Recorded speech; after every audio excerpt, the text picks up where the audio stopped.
8장 27절부터 38절까지 말씀, 8장 27절부터 38절까지의 말씀을 여러분들에게 읽어드리겠습니다. 하나님의 말씀을 들으십시오. 예수와 제자들이 빌립보 가이사랴 여러 마을로 나가실새 길에서 제자들에게 물어 이르시되 사람들이 나를 누구라고 하느냐? 제자들이 여짜와 이르되 세례 요한이라고 하고 더러는 엘리야 더러는 선지자 중에 하나라 하나이다. 또 물으시되 너희는 나를 누구라 하느냐? 베드로가 대답하여 이르되 주는 그리스도시니이다 하매 이에 자기의 일을 아무에게도 말하지 말라 경고하시고 인자가 많은 고난을 받고 장로들과 대제사장들과 서기관들에게 버림받아 죽임을 당하고 사흘 만에 살아나야 할 것을 비로소 그들에게 가르치시되 드러내놓고 이 말씀을 하시니 베드로가 예수를 붙들고 항변하매 예수께서 돌이키사 제자들을 보시며 베드로를 꾸짖어 이르시되 사탄아 내 뒤로 물러가라. 네가 하나님의 일을 생각하지 아니하고 도리어 사람의 일을 생각하는도다 하시고 무리와 제자들을 불러 이르시되 누구든지 나를 따라오려거든 자기를 부인하고 자기 십자가를 지고 나를 따를 것이니라. 누구든지 자기 목숨을 구원하고자 하면 잃을 것이요 누구든지 나와 복음을 위하여 자기 목숨을 잃으면 구원하리라. 사람이 만일 온 천하를 얻고도 자기 목숨을 잃으면 무엇이 유익하리요? 사람이 무엇을 주고 자기 목숨과 바꾸겠느냐? 누구든지 이 음란하고 죄 많은 세대에서 나와 내 말을 부끄러워하면 인자도 아버지의 영광으로 거룩한 전설과 함께 올 때 그 사람을 부끄러워하리라. 아멘. 사실 우리는 이제 지지난주까지 계속 마가복음을 했고요. 오늘 이제 지난주에는 선교에 관한 말씀을 잠깐 봤고요. 단편 설교를 했습니다. 그리고 다시 마가복음으로 돌아왔습니다. 사실 우리가 읽은 본문 중에서 27절부터 이제 31절까지의 메시지는 이미 지난주에 좀 어느 정도 다뤘습니다. 근데 이제 오늘 한 번 더 이 부분과 더불어서 이제 그 아래에 있는 제자도의 방식에 대해서 좀 이야기를 하려고 합니다. 그게 무슨 말인지 좀 얘기를 해드릴게요. 27절에 보면요, 예수와 제자들이 빌립보 가이사랴 여러 마을로 나가실새 길에서 제자들에게 물어 이르시되 사람들이 나를 누구라고 하느냐 이렇게 말합니다. 그러니까 예수께서 어디서 이 말씀을 하셨죠? 이 질문을 하셨죠? 길에서 하십니다. 이것은 굉장히 상징적인 의미입니다. 마가복음을 연구하는 많은 학자들은요, 마가복음이 길 위의 책이라고 부릅니다. 그러니까 실제로 길에서 예수께서 무슨 말씀을 하시거나 어떤 일을 벌이신 일이 꽤 많다는 겁니다. 그건 왜 그럴까요? 그러니까 길은요, 길에서 여러분들 뭘 하죠? 걷죠. 물론 가만히 앉아서 즐길 수도 있지만 결국은 여러분들은 걷습니다. 뭔가를 따르죠. 그렇죠? 목적지가 있고 그것을 향합니다. 그리고 예수님과 함께 길을 걷는다는 건요, 예수님을 따른다는 의미일 겁니다. 그렇죠? 그래서 길에서 이 말씀을 하신 겁니다. 실제로 길에서 이 말씀과 대화를 하시면서요, 34절에 보면요, 예수께서 이런 말씀을 하시죠. 무리가 제자들을 불러 이르시되 누구든지 나를 따라오려거든 자기를 부인하고 자기 십자가를 지고 나를 따를 것이니라. 그렇죠? 여기 보면 따라오려거든이 있습니다. 그리고 이 말을 길에서 하셨어요. 그것은 예수님을 따르는, 예수님의 길을 따르는 사람들이 어떤 길을 걸어야 하는가에 관한 메시지라고 보아도 무방할 겁니다. 그래서 저는요, 전체 본문을 통해서, 그러니까 우리가 예수님을 따른다라는 것은 어떤 의미인지, 그리고 어떻게 예수님을 따를 수 있는지에 대해서 말씀드릴 겁니다. 그것은 예수님을 이미 믿고 있다고 고백하는 그리스도인들에게도 유용할 뿐만 아니라 그리스도인이 아닌 분들도 아마 여기 오셨다면요, 기독교를 믿는다는 것이, 그리고 예수 그리스도가 어떤 분이시고 그분이 한 일이 무엇인지에 대해서 관심이 있어서 이 자리에 계실 겁니다. 그래서 기독교인이 아닌 분들과 기독교인 분들 모두에게 아마 가르침을 줄 거라고 생각합니다.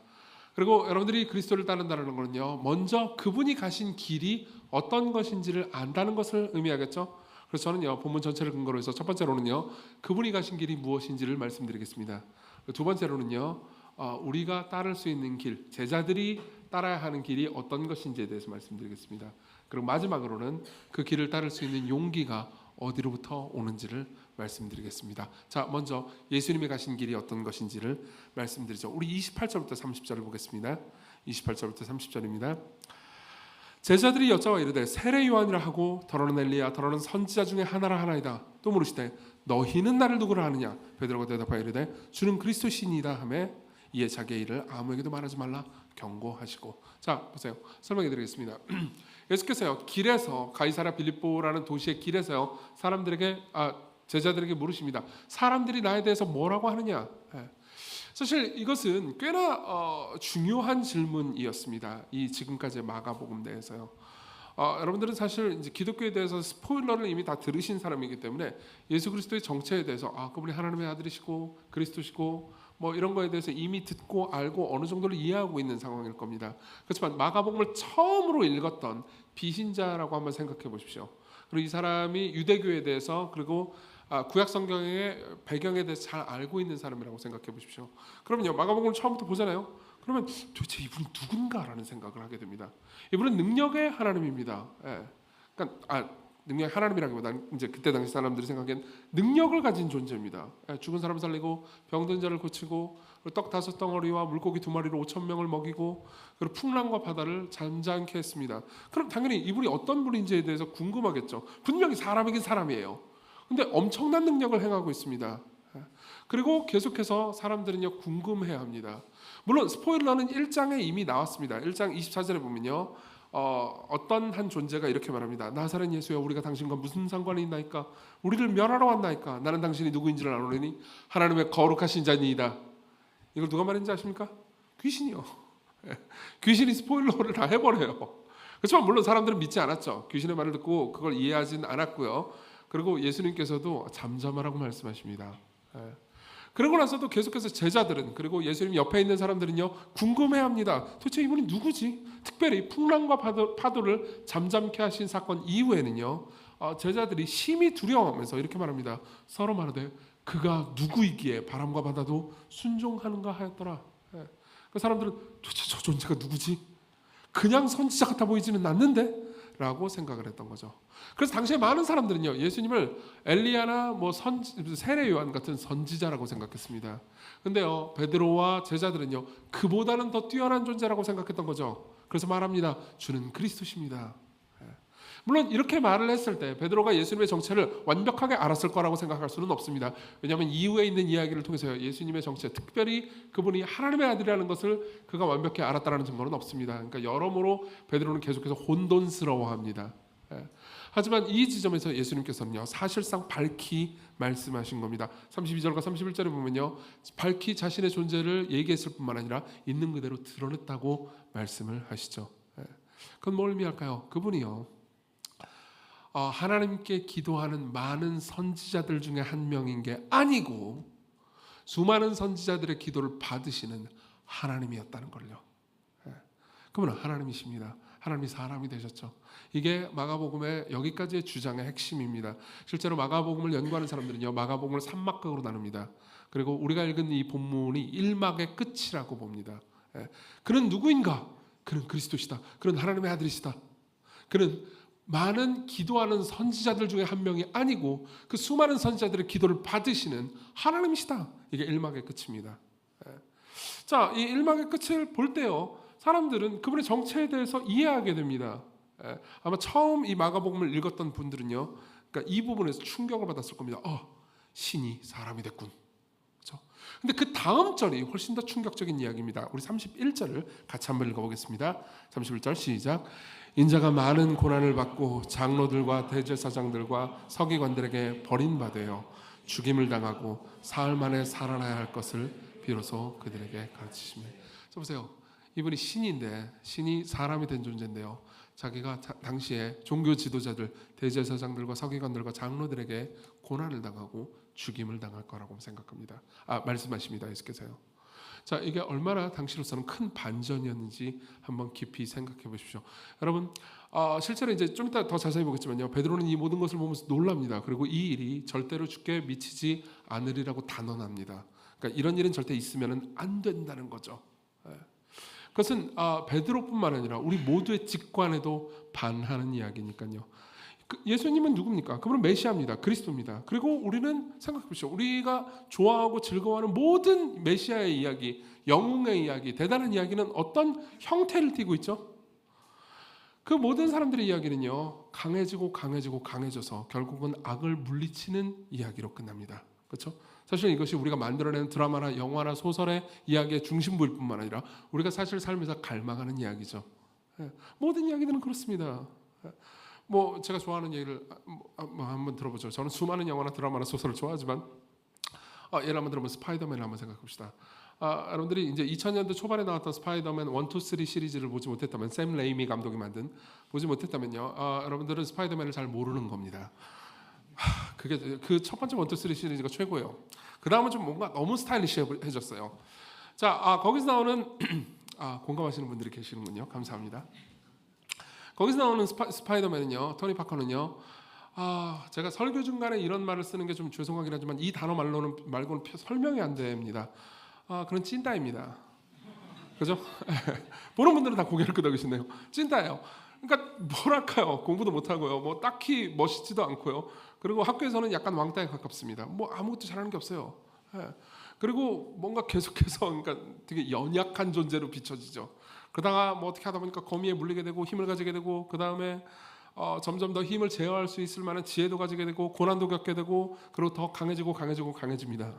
그렇죠? 그리고 어떻게 되죠? 악을 물리쳐요. 사실 이 모든 것들이 여러분들이 좋아하는 이야기입니다. 이걸 그냥 듣고 보고 좋아할 뿐만 아니라 여러분들의 인생이 되기를 바라지 않습니까?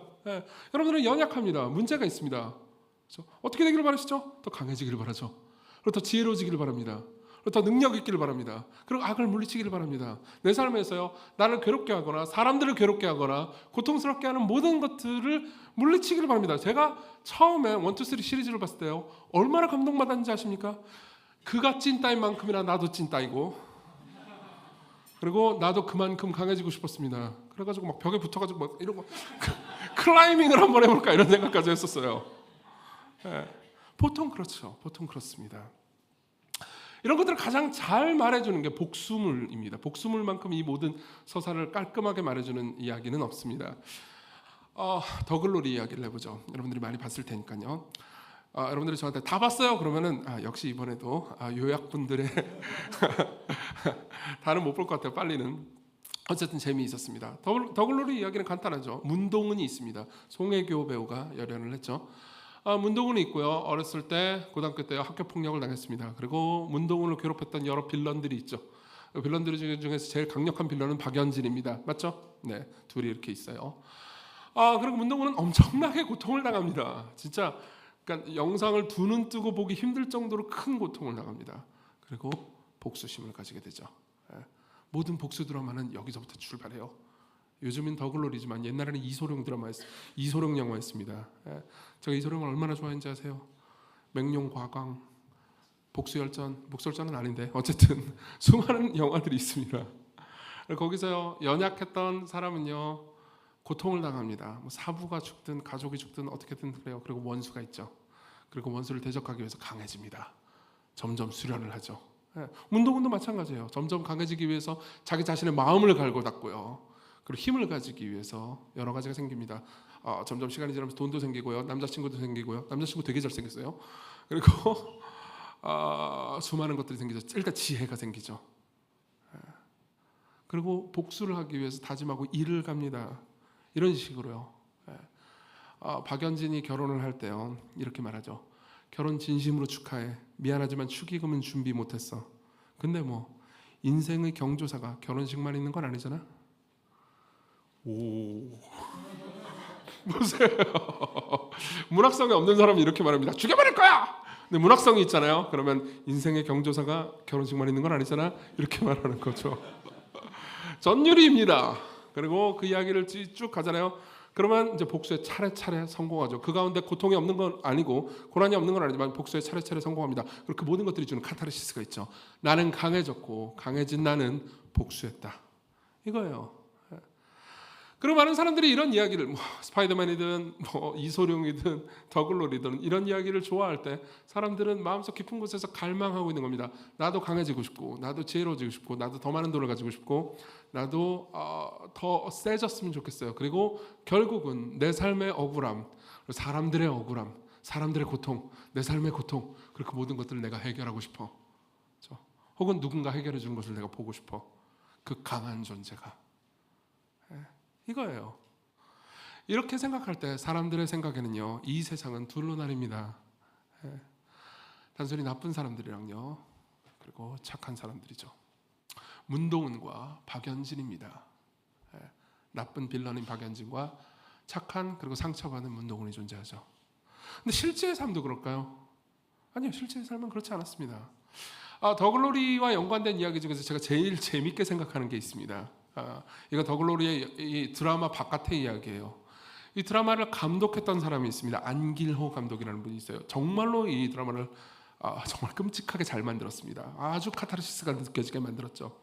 근데 재미있게도 이걸 아시는 분도 계실 겁니다. 이 안길호 감독은요, 자신이 과거에 고등학교 때 필리핀에서 유학했을 때 실제로 누군가를 폭력을 행사했습니다. 그리고 당시에 안길호 감독한테 두드려 맞았다고 이제 피해자죠. 피해자가 이제 인터넷에 올린 거예요. 이렇게 나를 두드려 패고 사람들에게 상처를 준 사람이 이딴 드라마를 만들어도 되냐? 그렇죠. 그 사람이 그 드라마를 봤을 때 굉장히 이 감독이 위선적으로 느껴졌을 겁니다. 맞죠? 그러고 나서 우여곡절 끝에 안길호 감독은요, 사과문을 변호사를 통해서 공개합니다. 읽어드리죠. 안길호 감독은 96년 필리핀 유학 당시 교제를 시작한 여자친구가 있었는데, 여자친구가 본인으로 인해 학교에서 놀림거리가 되었다는 얘기를 듣고 순간적으로 감정이 격해져 타인에게 지우지 못할 상처를 주었습니다. 이 일을 통해 상처를 받으신 분들께 마음속 깊이 용서를 구합니다. 기회가 주어진다면 직접 뵙거나 유선을 통해서라도 사죄의 마음을 전하고 싶습니다. 좋지 않은 일로 무리를 일으킨 점 송구합니다. 라고 말을 했습니다. 보세요. 저는 안길호 감독이 나쁜 놈이다, 뭐 피해자가 어떻다, 뭐 이런 얘기를 하고 싶은 게 아닙니다. 이 안길호 PD의 말이 100% 사실일 수도 있습니다. 생각해보세요. 뭐 자기 여자친구를 누군가 놀리고 있으면 저도 화가 나가지고 그 자식을 두드려 패겠죠. 안길호 감독이 전적으로 옳다면은 뭐 그렇게 크게 나쁜 건 아닐 겁니다. 그럼 안길호 감독이 거짓말을 하고 있을 수도 있죠. 그러면 여전히 위선자일 겁니다. 저는 이 사람이 뭐 나쁜 사람이다, 착한 사람이다, 뭐 이런 얘기를 하고 싶은 게 아닙니다. 오히려 이 모든 것들이 생각보다 복잡하다는 거죠. 실제 우리가 보고 있는 이 세상은요, 문동은과 박연진의 세상이 아닙니다. 많은 사람들은 이렇게 생각합니다. 저기 나쁜 놈들은요, 그냥 단순히 나쁜 놈이고요, 그리고 나는 조금 복잡하지만 비교적 착한 사람이라고요. 그게 우리 모두가 복수물과 성장 히어로물을 좋아하는 이유입니다. 물론 나도 뭔가 잘못한 게 있죠. 없는 건 아니에요. 그러나 그 모든 뒤에는 사정이 있었습니다. 그러니까 대체로 나는 착하지만 조금 복잡할 뿐이에요. 실제로 그렇게 생각하죠. 아마 안길호 감독도 그렇게 생각하지 않았을까요? 사실 저 자신도 그렇게 생각합니다. 제가 뭐 간증이나 아니면 다른 설교 때 이런 얘기를 한 적이 있기 때문에 기억하시는 분들도 계실 겁니다. 저도 중학교 1학년 때 학교 폭력을 당했습니다. 좀 끔찍한 일이었죠. 물론 어마어마한 건 아니었어요. 그냥 그 나이 또래 제 나이의 사람이라면요, 그냥 흔히 당할 수도 있는 정도의 학교 폭력을 당했습니다. 믿을 수 없겠지만 저는 그때 당시 중학교 1학년 때 몸집이 왜소했고요. 믿으세요. 그리고 그때 당시 이제 저보다 힘세고 큰 놈인지 저를 뭐 두드려 팼죠. 그리고 되게 슬펐어요. 힘들었습니다. 물론 그 때문에 제가 교회를 가게 되기도 했어요. 교회 가서 나를 사랑해주는 사람들 가운데서 쉬기도 했죠. 여러 가지로 생각하면은 저는 이럴 수 있습니다. 이렇게 생각할 수 있어요. 저 스스로에 대해서. 나는 과거에 학교 폭력을 당했고, 그럼에도 불구하고 교회를 가서 예수님 만났고, 그때 만난 건 아니었지만 한 20살 때 만나긴 했지만 어쨌든 복잡하지만 뭐 여러 가지 일들을 겪었고, 그 과정 중에서 나는 이겨냈고, 나는 복잡하지만 착한 사람이에요 라고 말할 수도 있습니다. 그렇죠? 제가 제 얘기를 그렇게만 얘기한다면요, 여러분들은 저 목사님은 학교 폭력을 당했지만 그래도 굳센 의지로 예수님 믿고 지금 목사가 되었네, 이렇게 생각할 수도 있죠. 하지만 저는 여전히 두려운 마음이 없지는 않습니다. 아예 없지는 않아요. 그 이후에 제가 중고등학교 학교 생활을 할 때 저도 모르게 제가 상처를 준 사람이 있을지도 모릅니다. 그렇다는 게 아니에요. 저는 저 자신에 대해서 자신이 없다는 거죠. 그리고 누군가 제가 막 뭐 그럴 일도 없겠지만 예를 들면 유명해져서 제가 목사로서 유명해졌는데 그 사람이 저한테 피해를 받았던 그 사람이 화가 나가지고 인터넷에 저에 대한 글을 쓸지도 모르죠. 그럼 저 자신은요, 거기에 대해 자신이 없습니다. 그런 일이 있었다기보다는 그런 일이 있을 수 있을 정도로 저는 문제 있는 존재라는 거죠. 그리고 여러분들도 마찬가지입니다. 여러분들도 마찬가지예요. 신영철 작가의 말을 인용해드리죠. 우리는 타인은 단순하게 나쁜 사람이고 나는 복잡하게 좋은 사람이라고 믿는다. 그리고 깨닫게 될 것이다. 타인은 단순하게 나쁜 사람이고 나는 복잡하게 좋은 사람인 것이 아니라 모두가 대체로 복잡하게 나쁜 사람이라는 걸. 네. 그래요. 저도 그렇고요. 여러분들도 그렇습니다. 그리고 무엇보다 하나님이 그 모든 것을 알고 계세요.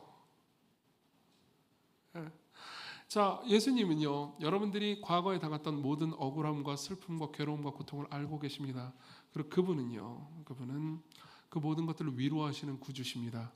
여러분들은 그러한 예수님을 갈망하고 좋아하죠. 하지만 예수님은요, 여러분들이 까먹어버린, 피해자만 기억하고 있는, 여러분들이 저지른 나쁜 일과 상처를 준 일과 모든 이기적인 일도 다 알고 계십니다. 지금도 보고 계시죠. 그죠? 자, 그럼 그러한 그분 입장에서 여러분들 모두는 복잡하게 나쁜 사람입니다. 저도 그렇고요.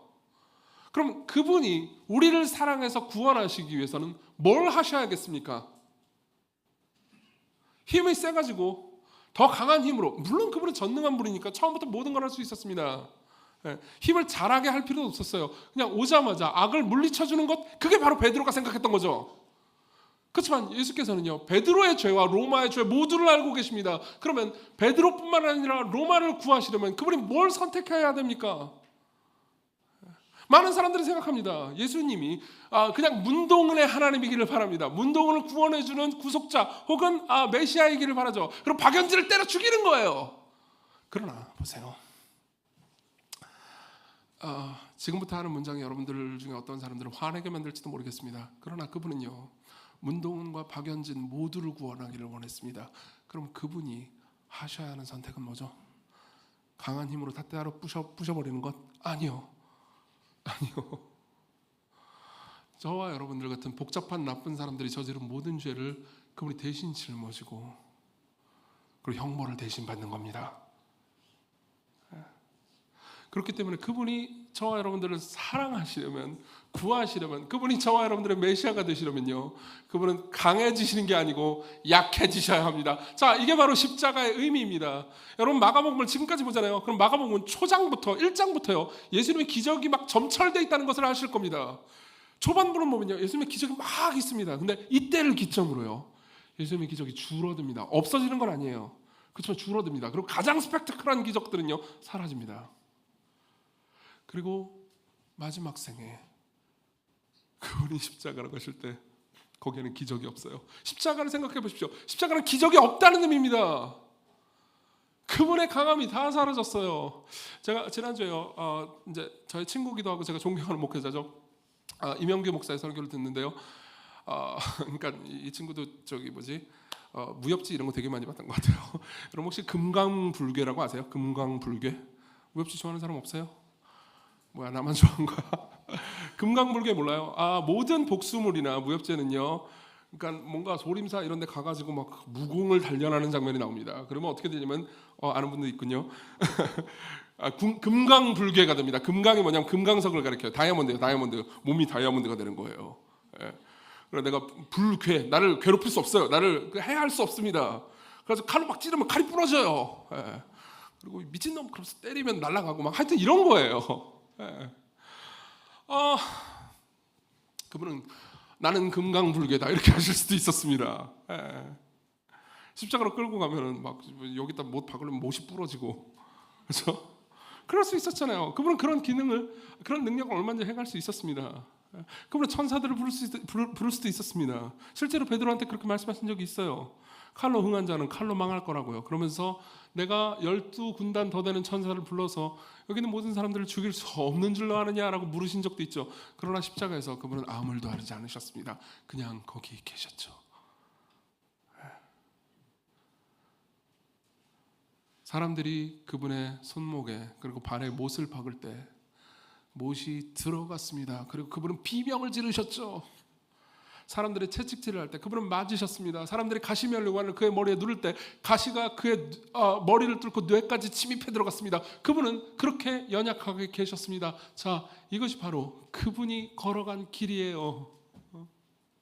여러분, 왜 예수께서요 이 이야기를 가이사랴 빌립보에서 했는지 아십니까? 27절에 보면요, 이 이야기를 가이사랴 빌립보 길에서 하셨다고 그랬죠. 이유가 있습니다. 가이사랴 빌립보는요 엄청난 대도시였어요. 지금 같은 서울 같은 도시죠. 그리고 그 거대한 도시에는요 수많은 신전이 있었고요, 수많은 신상들이 있었습니다. 그리고 그 모든 신상들은요 전부 다 강한 존재였습니다. 그리고 사람들은 그 모든 신상들을 보면서 생각했죠. 신이란 저런 존재야. 저렇게 강하지. 제우스는 저런 존재야. 저렇게 강하지. 모든 것들을 다 끝낼 수 있어. 번개를 떨어뜨려서 악인을 멸망시키고 자기 멋대로 할 수 있지. 모두가 신을 그렇게 생각하고 있는데 예수께서는 이렇게 말씀하시는 겁니다. 진짜 신은 약해졌다. 진짜 신은 대제사장들과 서기관들과 장로들에게 고난을 받아 죽을 것이다. 그리고 죽은 후 사흘 만에 부활할 것이다. 이게 그분이 나타낸 진짜 하나님의 모습이고 그리고 그분이 걸어가신 길입니다. 그럼 두 번째로 넘어갈 수 있죠. 우리는 어떤 길을 걸어야 됩니까? 이미 답은 나왔습니다. 우리는 약해져야 합니다. 우리 34절부터 35절을 보죠. 34절부터 봅니다. 시작. 무리와 제자들을 불러 이르시되 누구든지 나를 따라오려거든 자기를 부인하고 자기 십자가를 지고 나를 따를 것이니라. 누구든지 자기 목숨을 구원하고자 하면 잃을 것이요 누구든지 나와 복음을 위하여 자기 목숨을 잃으면 구원하리라. 그러고 나서 36절 37절은요 계속해서 되풀이해서 반복하십니다. 사람이 온천 날렸고도 자기 목숨을 잃으면 무엇이 유익하리요 사람이 무엇을 주고 자기 목숨과 바꾸겠느냐. 여러분들이 여기서 생각해야 되는 것 중에 하나는요, 여기서 목숨이라고 번역된 단어 있잖아요. 이 단어는 그리스어로 프시케라는 단어입니다. 아마 들어보신 분들도 있을 겁니다. 사이콜로지의 그 어원이 되는 거죠. 이것은 단순한 목숨이 아닙니다. 프시케라는 단어는요 꽤나 여러 가지 의미를 가지고 있는 다이어입니다. 그리고 영혼이라고 번역되기도 하고요, 혼이라고 번역되기도 하고 목숨이라고도 번역되기도 하죠. 그것은요 이 단어가 가지고 있는 의미의 범위가 그만큼 넓다는 의미입니다. 그리고 이 문맥 안에서 이 프시케라는 단어를 가장 정확하게 번역하는 것은요 자아입니다. 누군가 자아를 스스로 구원하기를 원하잖아요. 그럼 자아를 잃어버릴 겁니다. 그렇지만 자아를 내려놓잖아요. 그럼 진정한 자아를, 목숨을, 생명을, 자기를 얻게 될 거예요. 이게 도대체 뭘 의미하나요? 라고 물어볼 겁니다. 다시 한번 예수님께서 실제로 자신이 약해지심으로써 자기의 목숨과 자신의 자아를 내려놓으면서 무엇을 얻었는지 생각해 봅시다. 보세요. 다시 35절을 보세요. 35절을 보면요, 누구든지 자기 목숨을 구원하고자 하면 잃을 것이요 누구든지 나와 복음을 위하여 자기 목숨을 잃으면 구원하리라. 자 보세요. 예수께서는요 어떻게 하셨죠? 목숨을 잃으셨습니다. 십자가로 가셨죠. 그렇죠? 그리고 나서 그분이 받은 구원이 뭐죠? 그분이 얻은 게 뭐죠? 부활이요. 1차적으로 우리는 부활이라고만 말할 수도 있습니다. 그러나 그 이상이 있습니다. 지난주에도 제가 설교 때 이런 얘기를 한 적이 있는데요. 기억나실지 모르겠습니다. 그분이 십자가로 가시기 전에는 가지고 있지 않다가 십자가 이후에 가지시게 된 게 뭐죠? 네, 우리요. 겨우 우리요. 겨우 저와 여러분들이요. 그러면 겨우 저와 여러분들, 즉 구원을 받고 난 이후에도 계속해서 죄를 저지르고 구원을 받고 난 이후에도 계속해서 불평하고 구원을 받고 난 이후에도 계속해서 하나님을 원망하는 우리를 가진 게 그분에게 있어서 기쁨이었을까요? 도대체 그분이 목숨을 얻었다는 게 무슨 의미일까요? 그분은 진짜 목숨을 얻으셨습니다. 그분은 우리를 얻음으로써요 진짜 자아를 얻으셨습니다. 너무 가혹한 너무 막 엄청난 표현인가요? 아니요, 성경에 나와 있는 표현입니다. 에베소서 1장 23절에 보면 이런 말씀이 있습니다. 들어보세요. 교회는, 저와 여러분들은요 그분의, 예수님의 몸이니 만물 안에서 만물을 충만케 하시는 자의 충만이니라. 보세요. 교회가 예수님의 몸이라고 말합니다. 이게 뭘 의미할까요? 우리는 이렇게 생각합니다. 예수님이 우리의 머리라는 뜻이지. 교회는 그분이 명령에 순종해야 돼. 맞아요. 이것도 하나의 진리입니다. 이것도 하나의 진리예요. 근데 또 하나의 진리가 있습니다. 보세요. 몸과 머리의 관계를 한번 깊이 생각해 봅시다. 좀 약간 잔인한 예화지만요. 제가 손이 잘렸다고 합시다. 손이 잘렸어요. 그리고 손이 저기 있고 이렇게 나머지가 여기 있습니다. 그러면 잘라진 손과 나머지 중 나는 누구죠? 자아는 누구죠? 손인가요? 아니요, 나머지죠. 불행하지만 손은 이제 다른 뭐 쓰레기통이든지 어딘지 가야 됩니다. 너무 좀 그랬나? 딴 데로 가야 됩니다. 얘는 내가 아니에요. 팔이 잘린다면요? 마찬가지입니다. 나머지입니다. 다리는요? 다리가 잘려도 나머지가 납니다. 목이 잘렸다면요? 그 누구도 나라고 주장할 수 없어요. 죽어버리니까요. 자 보세요. 그분이 머리고 우리가 몸이라는 건 뭘 의미합니까? 그분과 우리가 진짜 생명을 공유하고 있다는 겁니다. 물론 그분은요 우리 없이도 당연히 존재하실 수 있고요. 그분은 자충족한 분입니다. 하지만 그분이 그렇게 우리를 여겨주고 계세요.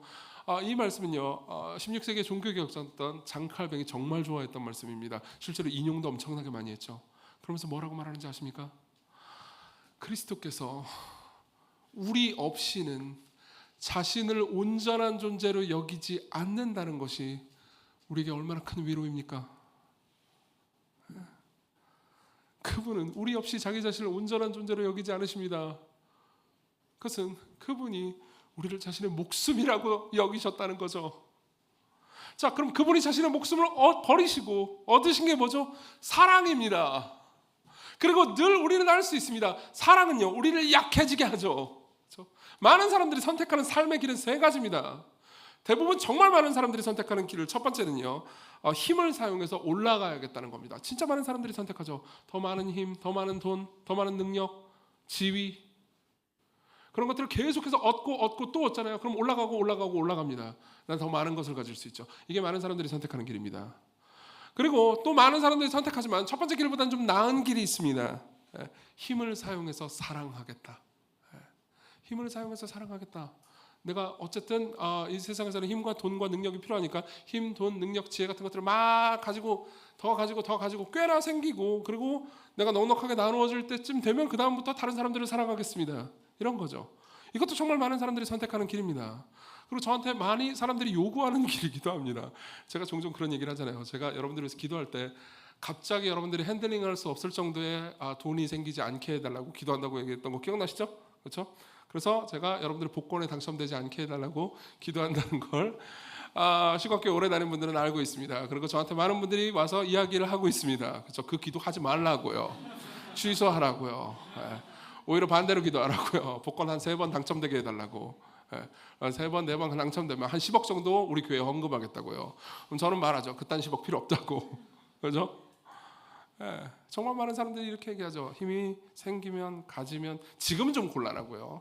지금은 곤란하고 힘이 생기고 넘쳐나고, 그럼 그 다음부터 사랑할 수 있다고요.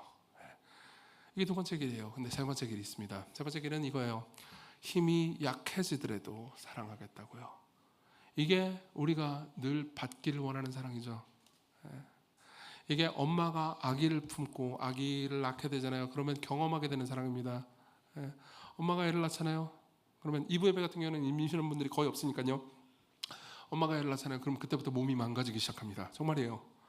몸이 망가지기 시작해요. 그리고 애를 낳고 나서도 망가진 몸이 쉽게 회복되지 않습니다. 꽤나 시간이 걸려요. 아예 회복되지 못하는 사람들도 있습니다. 그러면 그게 전부일까요? 아니요, 그건 시작에 불과해요. 그리고 나서 아이를 낳고 키우잖아요. 아이를 위해서 계속해서 자기가 낮아져야 됩니다. 포기해야 돼요. 잘 수 있는데 잠을 잘 수 없습니다. 아이에게 자기 자신을 계속해서 맞출 수밖에 없어요. 아이를 통해서 얻는 이득 같은 건 하나도 없어요. 그러나 계속해서 아이를 위해서 자기는 약해져야 되죠. 이건 흔히 있는 일입니다. 뻔한 클리셰 중에 하나입니다. 뭐라고 그럴까요? 아이와 엄마뿐만이 아닙니다. 연인이 둘이 있습니다. 뭐 맨날 여자 남자의 클리셰를 뒤집어서 남자로 바꾸죠. 남자가 여자한테 삐졌어요. 그리고 남자가 내가 외롭다고 말합니다. 자기 여자친구한테 외로워, 힘들어. 근데 여자는요, 내일 시험이에요. 도서관에 있어야 됩니다. 그럼 어떻게 해야 되죠? 혼자 외로움을 처리하렴. 나는 공부해야 돼. 그리고 끊습니까? 물론 그럴 수도 있죠. 사실 그게 정상인데 아닌가? 잠깐만요. 나 지금 편집할 때 이거 잘라주세요. 이거 잘라다 그러면 꼭 넣더라. 자, 보세요. 여자가 혹은 뭐 반대로 바꿔도 됩니다. 남자가 시험을 망치기로 결정해요. 그리고 찾아갑니다. 그럼 상대는 사랑받는다고 느끼죠. 여기서 굳이 그럴 필요까지 있나 하는 티들 가만히 계세요. 저도 이해하니까. 제가 드리고 싶은 말씀이 뭔지 아실 겁니다. 그러니까 꼭 이래야 된다는 걸 의미하는 게 아니에요. 우리는요, 삶에서 그러니까 정말로 사랑받는 순간, 여러분들이 사랑받는 순간이요, 그러니까 상대방이 자기가 할 수 있는 걸 포기하고 약해지는 순간이라는 것을 직관적으로 알고 있습니다. 남편과 아내가 있고요, 아내가 아픕니다. 그리고 남편은요, 아내를 돌봐줄 다른 사람들을 찾지 못합니다. 그럼 어떻게 하죠? 직업을 포기하고 아내를 돌보는 거죠. 이때 남편이 한 일이 뭐죠? 약해지는 겁니다. 그러니까 여러분들이 가야 하는 길입니다. 실제로 어떻게 적용될까요? 몇 가지 예를 들겠습니다. 첫째는요, 용서하는 겁니다. 용서요. 내가 상대방에게 복수할 수 있는데도 불구하고 복수를 안 하기로 하는 거죠. 상대방에게 복수를 하면은 내 마음이 후련해질 텐데 그 후련함을 포기하는 겁니다. 상대방에게 복수하지 않으면 내가 남는 응어리가 있겠죠. 그 응어리를 간직하고 내가 그것을 대신 그 고통을 당하기로 하는 겁니다. 정확히 그리스도께서 우리를 위해서 하신 일이죠. 그걸 나도 따라하기로 하는 겁니다. 두 번째가 있습니다. 두 번째는요, 대화할 때, 이건 훨씬 더 실생활에서 적용할 수 있을 겁니다. 대화할 때 자기를 낮추는 겁니다. 대화할 때 내가 안다고 다 말하는 게 아니에요. 여러분들이 소그룹을 할 때 상대방이 무슨 얘기를 하는데 교리적으로 말도 안 되는 소리를 합니다. 그러면은 그러면서 교리적으로 막 지적할 수도 있습니다. 혹은 상대방이요 무슨 신앙생활 엉망진창으로 하는 것 같습니다. 늘 엉망진창이죠. 그죠? 우리는. 그럼 매번 지적을 할 수도 있습니다. 근데 그렇게 하지 않을 수도 있죠. 그러면 어떻게 되죠? 내 지식, 내 자랑, 내 괜찮은 신앙생활을 죽여야 돼요. 난 약해져야 합니다. 사실 이것은 제가 꽤나 못하는 일이기도 합니다. 한 7, 8년 전, 거의 한 8년 전의 일이네요. 지금도 기억나는 한 형제가 있습니다. 이 형제는요, 지방에서 살다가 서울로 올라왔어요. 그리고 아는 분들한테 추천을 받아가지고 시간교회를 처음 출석했습니다. 이분은 자신이 모태신앙이라고 말했습니다. 그래서 대화를 시작했죠. 근데 이분은 이제 기독교적 가정에서 태어났지만 기독교인이 아니었습니다. 자기는 신앙이 없다고 말했고, 그리고 기독교 신앙에 대해서 심지어 반감까지 가지고 있었습니다. 근데 저는 꽤나 오래전부터 거의 20대 초반부터 기독교 변증에 관심이 있었고요. 기독교 변증과 관련된 여러 가지 공부를 해왔습니다. 그러니까 대체로 사람들이 기독교에 대해서 반대되는 질문 같은 것들을 던질 때 대체로 대답해 줄 수 있었습니다.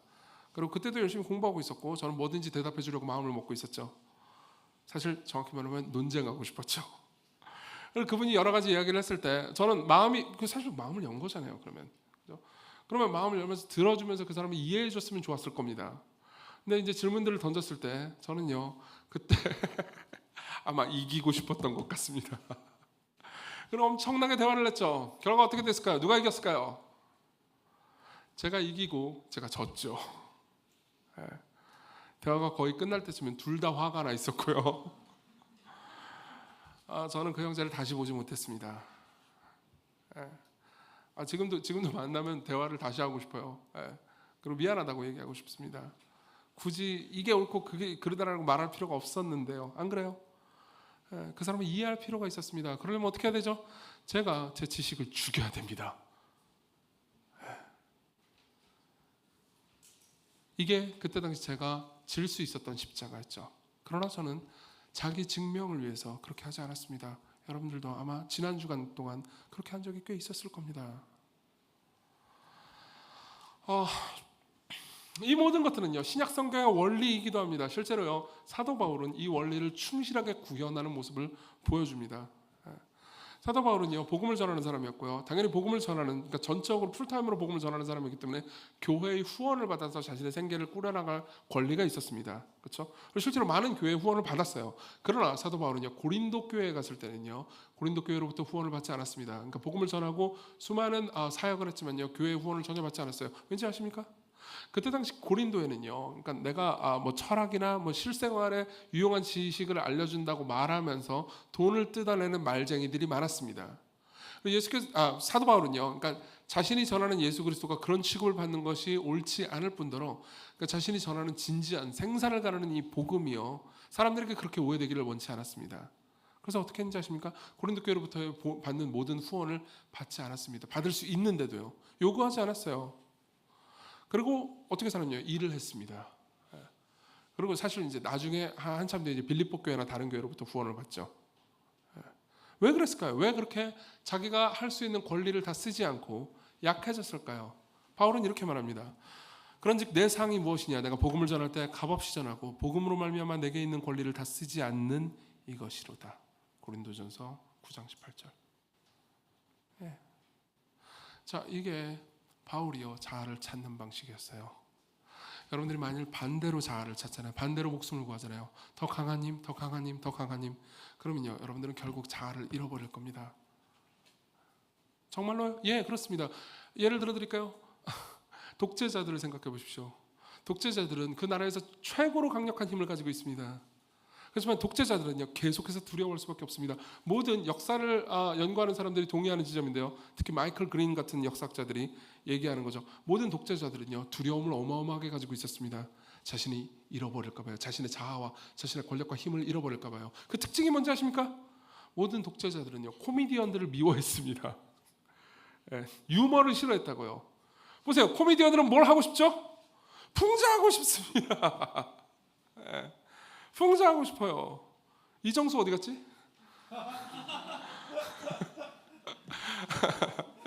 제가 설교하는 거 맨날 흉내내잖아요. 풍자하고 싶죠. 모든 코미디언들은 풍자하고 싶습니다.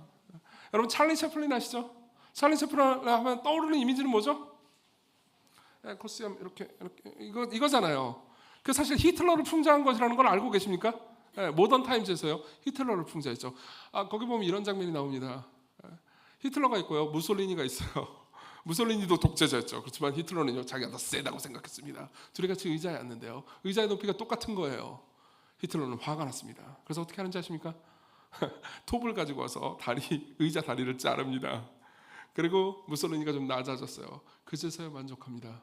이런 사람은 자기보다 높은 의자에 앉아있는 사람을 보면 자아를 잃어버립니다. 여러분들도 마찬가지일 거예요. 여러분들이 좋은 학벌이나 혹은 더 많은 돈이나 더 많은 지위나 이걸 통해서 구원받고자 하잖아요. 그렇게 자기 목숨을 구원하고자 하잖아요. 자기 자아를 찾고자 하잖아요. 그럼 여러분들은요 더 높은 자, 더 강한 자, 더 많은 힘이 왔을 때 혹은 여러분들의 힘을 잃어버렸을 때 여러분들은 자아를 잃어버릴 겁니다. 여러분들은 코미디를 싫어하게 될 겁니다. 여러분들은 웃음을 싫어하게 될 겁니다. 여러분들은 늘 두려워하고 불안하게 될 겁니다. 낮아지십시오. 그리고 그때 여러분들은 뭘 봅니까? 낮아지신 그리스도가 옆에 있다는 걸 봅니다. 자, 마지막으로 넘어가죠. 그러면 이렇게 할 수 있는 용기와 힘이 어디로부터 오겠습니까?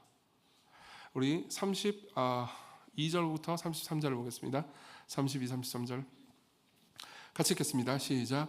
드러내놓고 이 말씀을 하시니 베드로가 예수를 붙들고 항변하매 예수께서 돌이키사 제자들을 보시며 베드로를 꾸짖어 이르시되 사탄아 내 뒤로 물러가라. 내가 하나님의 일을 생각하지 아니하고 도리어 사람의 일을 생각하는도다. 저는요 옛날부터 이런 생각을 했습니다. 아마 이 본문을 잘 아시는 분들은요 마태복음 16장에도 비슷한 본문이 있다는 것을 알 수 있습니다. 마태복음 16장에 보면요 정황이 좀 더 자세히 소개되어 있죠. 사람들이 나를 누구로 아느냐? 선지자라고 생각합니다. 너희는 나를 누구로 아느냐? 마태복음 16장에서 베드로는 이렇게 말합니다. 주는 그리스도시요 살아계신 하나님의 아들입니다. 나는 당신의 정체를 더 잘 알고 있습니다. 그러니까요 칭찬 비스무리한 말을 듣습니다. 사실 칭찬은 아니었어요. 오늘 그 본문까지 설명할 수는 없을 것 같습니다. 다음에 기회가 있으면 설명해드리죠. 어쨌든 칭찬 같은 말을 듣습니다. 그리고 예수께서 말씀하시죠. 나는 약해져야 한다. 나는 대제사장과 장로들에게 서기관들에게 고난을 받아 죽어야 한다. 그러니까 베드로가 말합니다. 절대 이 일이 당신께 미치지 못합니다. 그러면서 항변합니다. 여기서 항변함이라고 번역된 단어 있잖아요. 이 단어는요 꾸짖는다는 말입니다. 예수님 정신 차리세요. 그러면서 멱살을 잡고 흔드는 겁니다. 그러니까 예수께서 뭐라고 하시죠? 사탄아 내 뒤로 물러가라. 저는 옛날부터 항상 이 말씀을 보면요 예수님께서요 베드로를 꾸짖는 거라고만 생각했습니다. 그렇죠. 졸지에 사탄이 됐으니까요. 안 그래요? 근데 저는 이 본문을 보면서요 이 본문만큼 제자들을 사랑한 말이 없다는 것을 알게 됐어요. 왜 그런지 말씀드리죠. 사탄이 어떤 일을 했는지를 얘기해드리죠. 사실요 예수님께서 처음 사역을 시작하실 그때부터 사탄은 일하고 있었습니다. 예수께서 처음 사역을 시작하실 때 하나님께서 예수님께 명령한 게 뭐인지 아십니까? 광야로 가라는 거였습니다. 사막으로요. 많은 사람들은 예수님의 생애 초반부에 그분이 40일 동안 굶주리셨다는 것을 압니다. 그리고 사람들은 생각하죠. 40일 동안 금식을 했구나. 아니에요. 능력 받기 위해서 금식한 게 아니었습니다. 예수님께서 가만히 있는데요 성령 하나님께서 광야로 예수님을 몰아냈습니다. 광야에 먹을 게 있나요? 없어요. 마실 건 없어요. 굶주릴 수밖에 없었어요. 그분이 받은 첫 번째 하나님의 말씀, 첫 번째 명령이요 가서 사막에서 굶주려라. 고통당하고 있죠. 그리고 사탄이 옵니다. 마태복음 4장 3절에 보면 시험하는 자가 예수께 나와서 이르되 사탄이요 예수께 나와서 이르되 나 만일 네가 하나님의 아들이거든 명하이 돌들로 떡덩이가 되게 하라 라고 말합니다. 무슨 말인지 이해되세요? 이런 거죠. 야, 네가 하나님의 아들이라며. 하나님 너 사랑한다며. 사실 실제로 바로 직전에요. 예수께서는 세례를 받으셨고요. 세례를 받으실 때 하나님께서는 예수님 향해서 이렇게 말씀하셨습니다. 이는 내 사랑하는 아들이요 기뻐하는 자라. 그렇죠? 광야로 가라. 그 굶주리고 있어요. 그리고 사탄이 말합니다. 야, 하나님 너 사랑한다며. 사랑하는 아들이고 기뻐하는 자라며. 근데 왜 너를 굶주리게 만들지? 너도 신이잖아. 네가 할 수 있는 능력을 하라고. 꼭 아버지의 말씀을 들어야 돼? 넌 너를 입증할 수 있어. 이 돌도 떡으로 만들 수 있잖아. 알아서 해. 그분이 뭐라고 말씀하시죠? 예수께서 대답하여 이르시되 기록되었을 때 사람이 떡으로만 살 것이 아니요 하나님의 입으로부터 나오는 모든 말씀으로 살 것이라 하였느니라 하시니. 무슨 말이죠? 나는 그렇게 하지 않을 거다. 나는 빵으로 먹고 사는 존재가 아니다. 심지어 내가 여기서 굶어 죽는다 하더라도. 참고로 예수님께서는요 40일 동안 거기 계실지 모르고 가신 거였습니다. 그냥 성령은요 광야로 가라고 했고요. 예수께서는 그냥 다시 나오라고 할 때까지 하나님의 말씀을 기다리셨던 거죠. 40일이 될지 50일이 될지 60일이 될지 모르는 거예요. 굶어 죽을지도 모릅니다. 그러나 그분은 말씀하시죠. 나에게 있어서 진정한 양식은 심지어 그것이 나를 향해서 굶어 죽으라라고 한다 할지라도 하나님의 말씀을 따르는 것이 내게 진정한 양식이야. 나는 내 자아를 죽이겠다. 나는 아버지의 뜻대로 살겠다. 사탄아 물러가라. 난 너의 말을 듣지 않는다. 나는 내가 가지고 있는 능력이 있지만 내 능력을 입증하지 않겠다. 나는 자기 증명을 하지 않겠다. 오히려 자기 부인을 하겠다. 시간이 없어서 이것이 선악과의 시험과 얼마나 닮아 있는지까지는 얘기하지 못하겠습니다. 이 시험에 있어서 아담은요 자기 증명을 하느라 실패했고요. 예수님은 성공하셨죠. 그분은요 사탄을 따르지 않았습니다. 자, 그리고 베드로가 한 말도 결국 똑같았어요. 왜 당신이 약해지죠? 왜 당신이 죽어야 합니까? 왜 저 종교 지도자들, 대제사장들, 서기관들, 문제 있는 놈들의 모든 위선을 폭로해버리고 온 세계를 정복하세요? 당신이 왜 죽어야 합니까? 라고 베드로가 말할 때 예수께서는 말씀하시는 거죠. 내가 광야에 있을 때 사탄이 한 말과 똑같은 말을 네가 하는구나. 나는 그 말을 따르지 않겠다. 그리고 진짜로 예수님이 베드로가 한 말을 따르잖아요. 그럼 베드로는 지옥에 가게 됩니다. 베드로를 위해서 예수께서 대신 죽을 수 없게 돼요. 그분은 베드로를 향한 사랑의 마음 때문에 사탄아 물러나가라고 말씀하신 겁니다. 이 복잡한 심경을 여러분들은 이해하실 수 있겠습니까? 생각해보세요. 보통 내가 죽으려고 하는데 누가 죽으면 안 돼요 라고 말하면 고마울 일이잖아요. 그죠? 근데 예수께서는요 내가 죽지 않으면 네가 죽는다라고 말씀하시는 겁니다. 그리고 실제로 그 사탄의 시험은요 진짜 마지막까지 계속됐습니다. 그분이 십자가로 가셨을 때요. 그분은 금강불개가 아니었어요. 진짜 못과 창이 예수님의 살과 뼈를 뚫어버렸습니다. 그분이 십자가에 있을 때 사람들이 뭐라고 했는지 아십니까? 들어보십시오.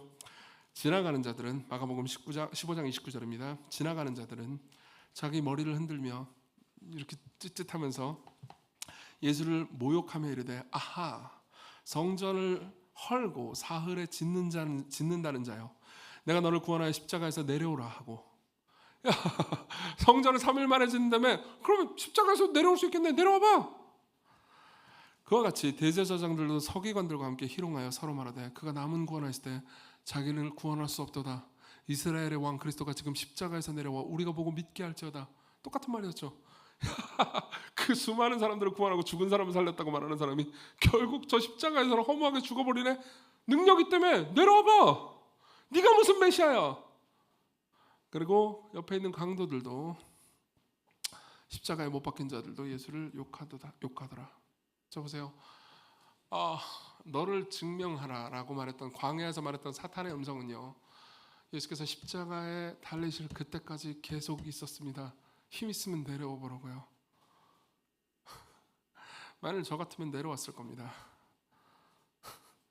저 같으면 잠깐만 좀 미쳤나 이것들이? 내가 얼마나 강한 존재인지 보여주마. 그래서 못 빠져나와 평평 빠져나오고 내려와서 방금 말한 놈 누구야? 입 찢어버리고 그죠? 네, 천사들 출격 다 죽이고 다시 올라가는 거예요. 네. 그리고 십자가 다시 못 박혀. 자 박혀. 그 다음에 다 이루었다.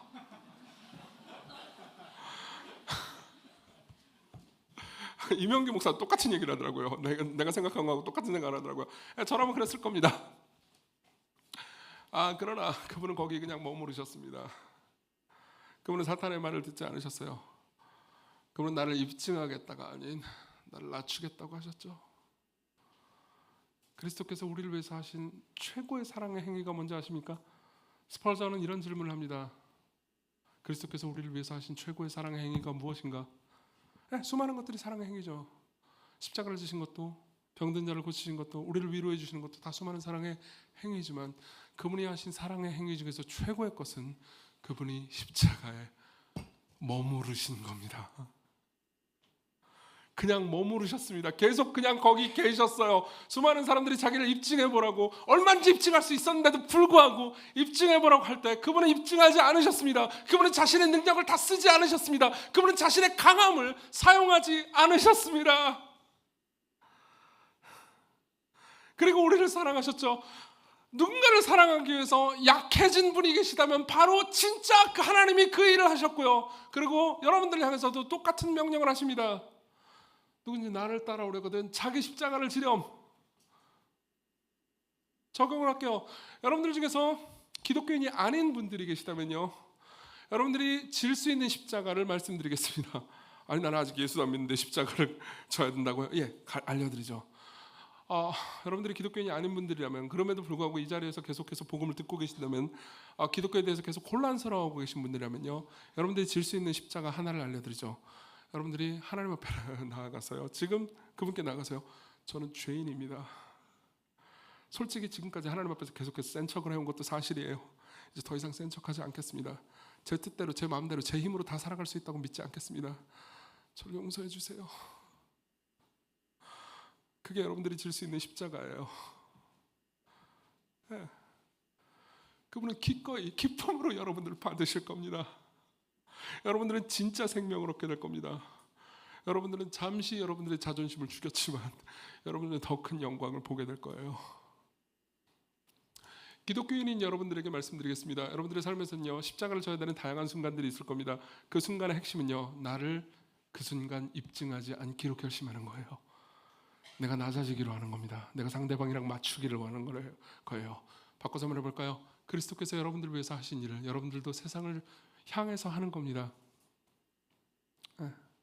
C.S. 루이스의 말을 인용해드리고 끝내겠습니다. 국가는 단지 사람들이 세상에서 누리는 평범한 행복을 보호하며 증진시키기 위해 존재합니다. 불을 쬐며 얘기를 나누는 남편과 아내, 술집에서 다트놀이를 하는 두 친구, 자기 방에서 책을 읽거나 정원에서 땅을 파는 남자들을 위해 존재하는 것입니다. 그런 평범하고 행복한 순간들을 늘리며 연장시키며 보호하는 데 도움이 되지 않는다면 법률도, 의회도, 군대도, 법원도, 경찰도, 경제도 전부 시간 낭비에 불과합니다. 마찬가지로 잘 들어보세요. 교회도